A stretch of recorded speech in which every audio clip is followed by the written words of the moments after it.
Hello बच्चों, कैसे हो आप लोग? हेलो मैम, हम अच्छे हैं। गुड।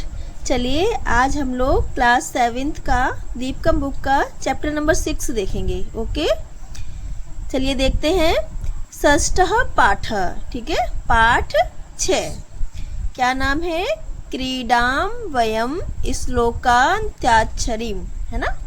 इसका मतलब हुआ क्रीडाम माने खेलते हैं, वयम माने हम, श्लोक जो संस्कृत में श्लोक होते हैं, पद होते हैं ना, उनकी अंताक्षरी। ठीक है, जैसे हम लोग गानों की अंताक्षरी खेलते हैं, स्पेलिंग्स की, वर्ड मीनिंग की अंताक्षरी खेलते हैं, है ना।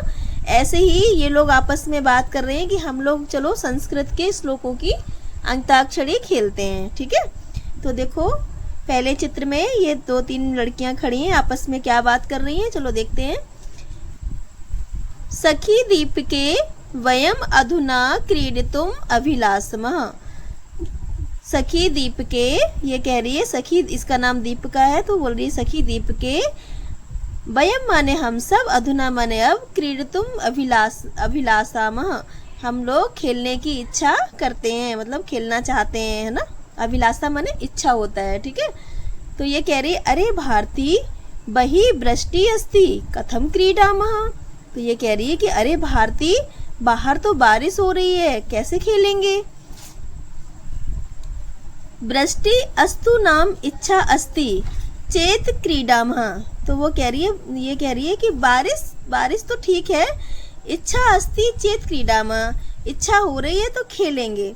मतलब बारिश हो रही तो कोई बात नहीं, ठीक है हो रही है, लेकिन हमारी इच्छा है तो हम खेलेंगे।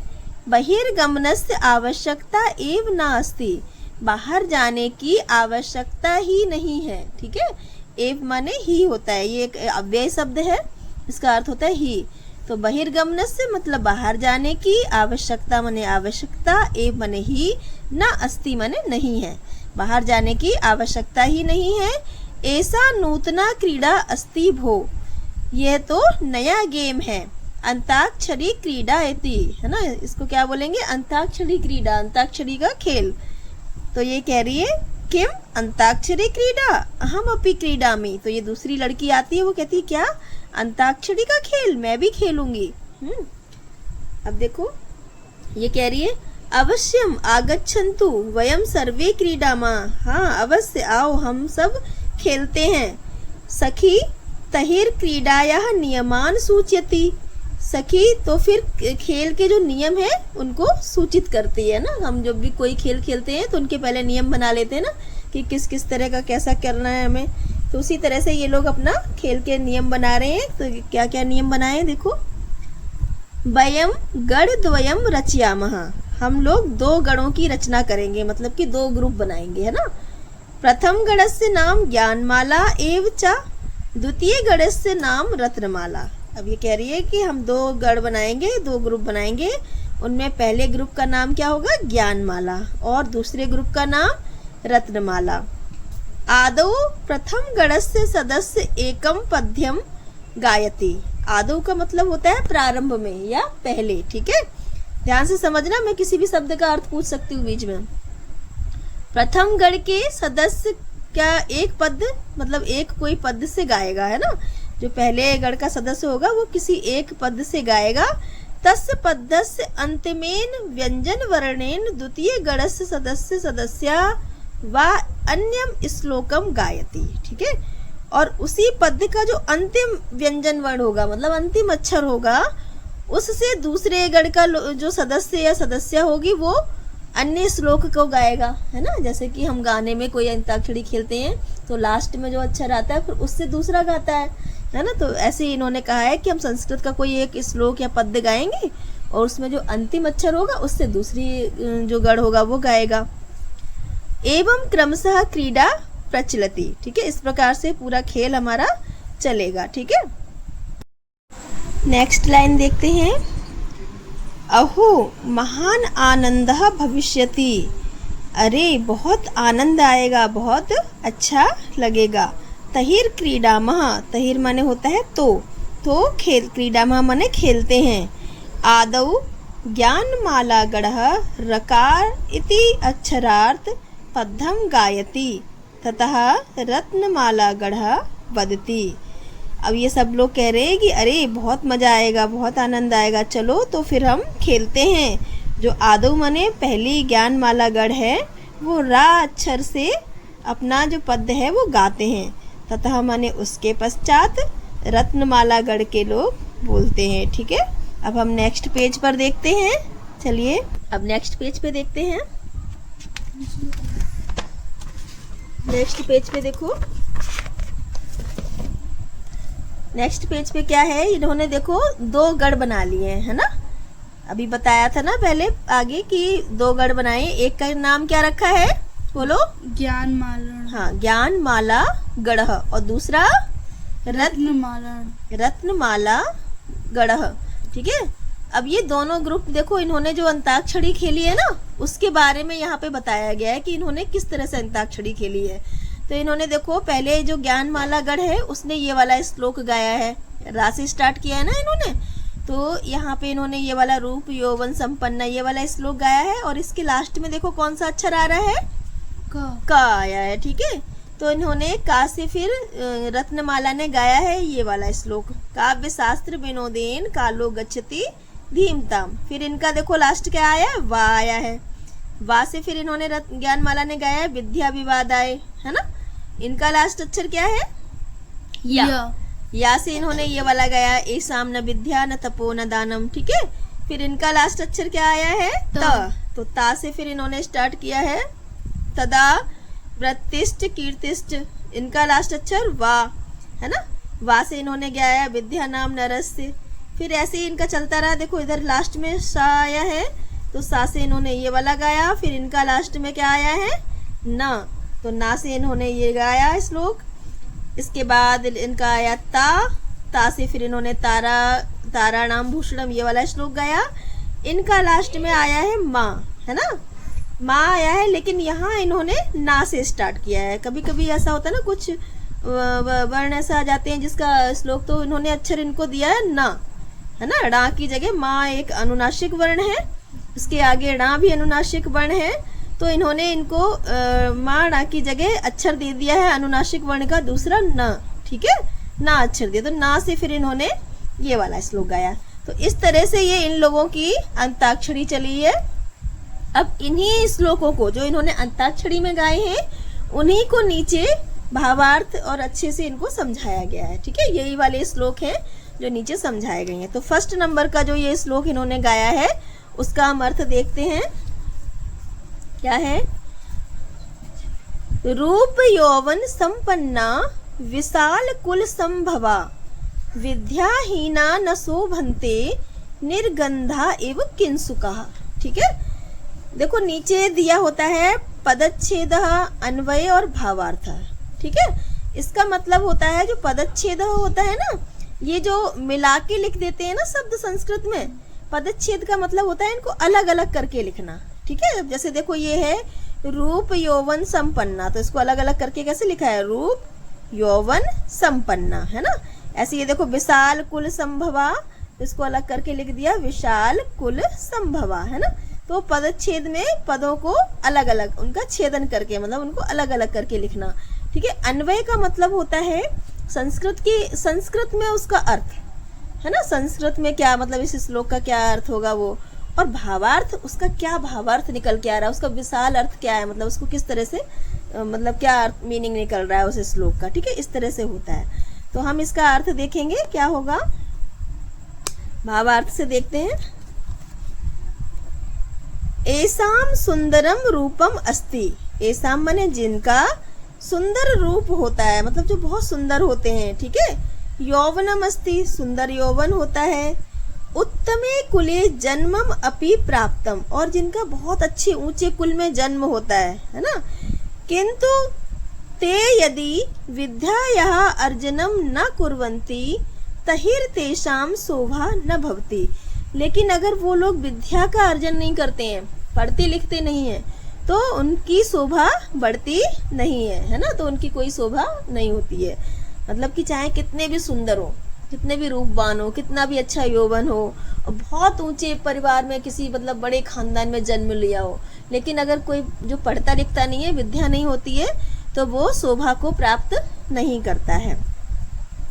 यथा पुष्पितः पलाश वृक्षः दर्शने अतीव सुंदरा संति किंतु तेसु सुगंधः न भवति। जैसे कि पलाश का जो वृक्ष होता है ना, पलाश देखा है, जिसको हम टेसू का फूल भी बोलते हैं, होली पे जिसका कलर बनता है ना, तो वो देखने में कैसा होता है, सुंदर होता है ना, रेड कलर का, अच्छा सा लगता है ना, देखने में बहुत सुंदर लगता है। किंतु तेसु सुगंधा न भवति, लेकिन कभी देखा उसमें कोई खुशबू नहीं होती है ना, कभी उठा के देखा उसको, उसमें खुशबू ही नहीं आती है, देखने में बहुत सुंदर होता है लेकिन खुशबू नहीं होती है। जनः तेषाम उपयोगम न कुर्वन्ति, तो लोग जो है उसका उपयोग नहीं करते हैं। कोई उसको पूजा में चढ़ाता है, नहीं चढ़ाता है कभी भी, है ना, कभी भी ना कोई उसको करेगा, क्योंकि उसमें कोई सुगंधी वगैरह नहीं होती है, वो देखने का सुंदर है। अतः रूपस्य यौवनस्य उच्च कुलस्य च अपेक्षया विद्या एव श्रेष्ठा, इसलिए कहा गया है कि रूप, यौवन और उच्च कुल में जन्म लेने की अपेक्षा विद्या श्रेष्ठ होती है ना। मतलब कि हमें इसका मतलब हुआ कि विद्या जो है सभी में श्रेष्ठ है। अगर कितना भी सुंदर कोई हो तो शोभा नहीं पाएगा जब तक वो पढ़ा लिखा नहीं होगा, विद्यावान नहीं होगा। ठीक है, तो ये श्लोक समझ में आ गया? Yes ma'am. यहाँ पे किंसुका का मतलब है पलाश का पुष्प। ठीक है, किंसुका आया है पलाश के पुष्प के लिए। ठीक है, देखो एक बार इसमें देख लो, रूप यौवन संपन्ना, मतलब कि रूप और यौवन से संपन्न। विशाल कुल संभवा, संभवा मतलब जन्म हुआ हो, विशाल मतलब बड़े कुल में, है ना, बड़े खानदान में जन्म हुआ हो। विद्याहीना न शोभन्ते, विद्याहीन शोभा नहीं पाते हैं। निर्गंधा इव किंसुका, जैसे कि बिना गंध वाला पलाश का पुष्प। ठीक है, नेक्स्ट देखो, नेक्स्ट श्लोक है, काव्य शास्त्र विनोदेन कालो गच्छति धीमताम व्यसनेन च मूर्खाणाम निद्रया कलहेन वा।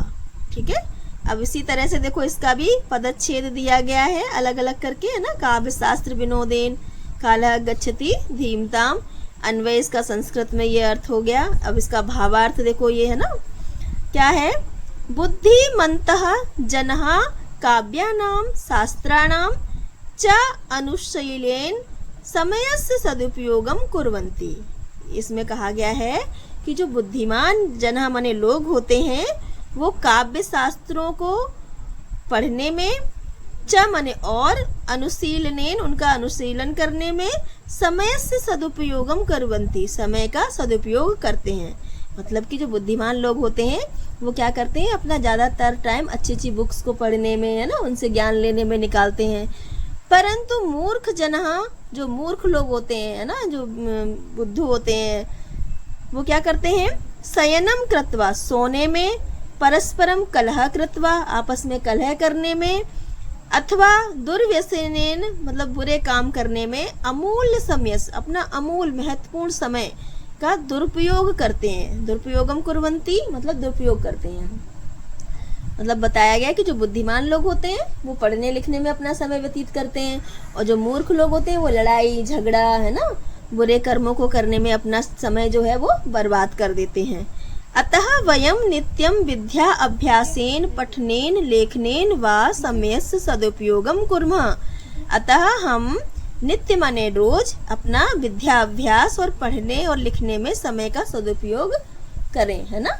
हमें मतलब अपना नित्य विद्या को पढ़ने लिखने में अपना समय का सदुपयोग करना चाहिए, ना कि लड़ाई झगड़ा करने में। लड़ाई झगड़ा कौन करते हैं, मूर्ख लोग जो होते हैं। ठीक है, तो इस तरह से देखो इसका अर्थ आ गया, काव्य शास्त्र विनोदेन कालो गच्छति धीमताम। धीमताम आया बुद्धिमान लोगों के लिए। ठीक है, धीमताम का मतलब है बुद्धिमान लोग, कालो माने समय को। ठीक है, गच्छति माने जाता है होता है, लेकिन यहाँ पे मतलब उनका समय किस में जाता है, काव्य शास्त्रों को पढ़ने में, है ना।